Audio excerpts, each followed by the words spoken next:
As an academic discipline, the study of public policy can be traced back to the 1970s.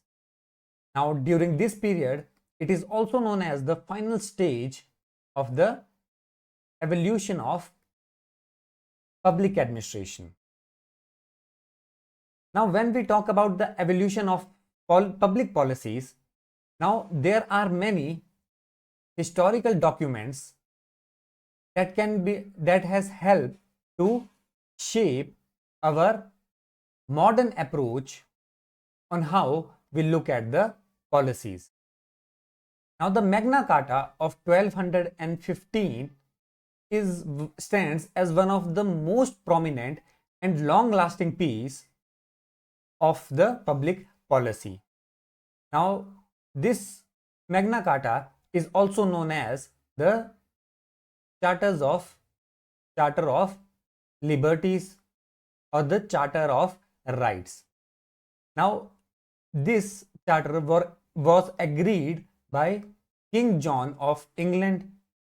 Now, this charter also emphasized for the first time that there should be the check on the government powers.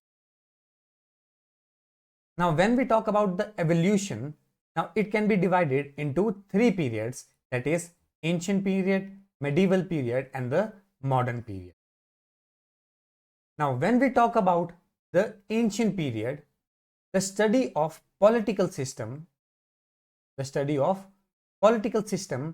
was first found in the ancient Greece, that revolves around the disciplines like moral philosophy, political philosophy, political economy, history and many more. All these disciplines were concerned only with the normative determinations of what ought to, and also deducing the characteristics of the ideal state only. So there was no focus on the public policy perspective. Now, when we talk about the time during the ancient India, the evidences of the political system can be found in the literatures like Rig Veda, Samhitas, Brahmanas, and also the literature can also be found in the Arthashastra, which was written by Kautilya during the Mauryan period. Now, when we specifically talk about the Arthashastra, it addresses various measures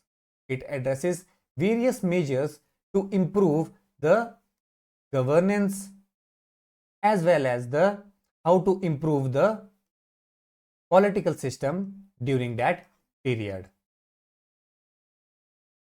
Now, when we talk about the medieval period, now the medieval period starts with the collapse of the Roman Empire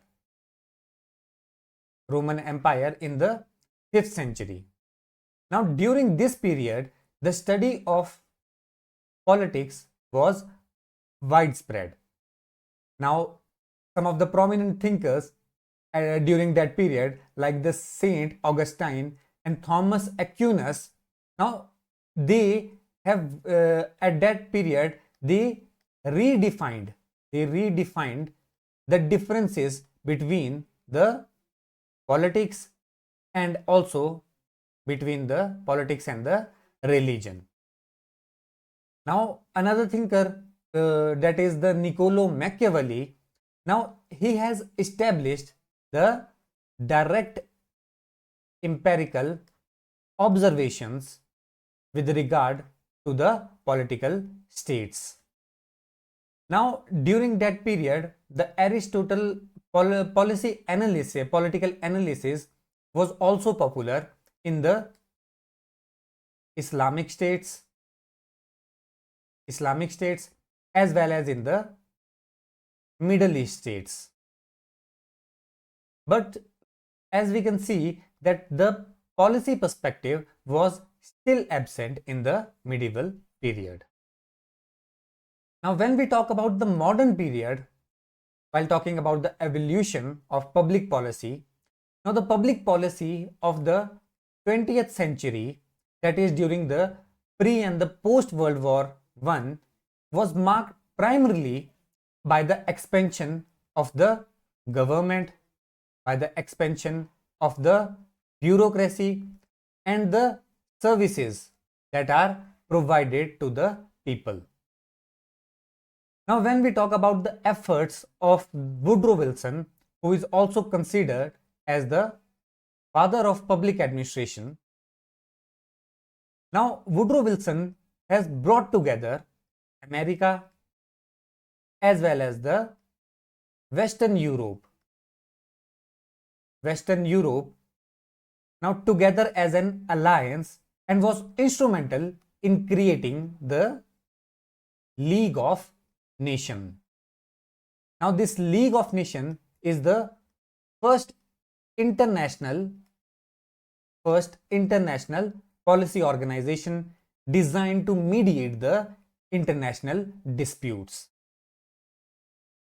Now the emergence of the behavioralism after the World War I was the major development in the evolution of public policy.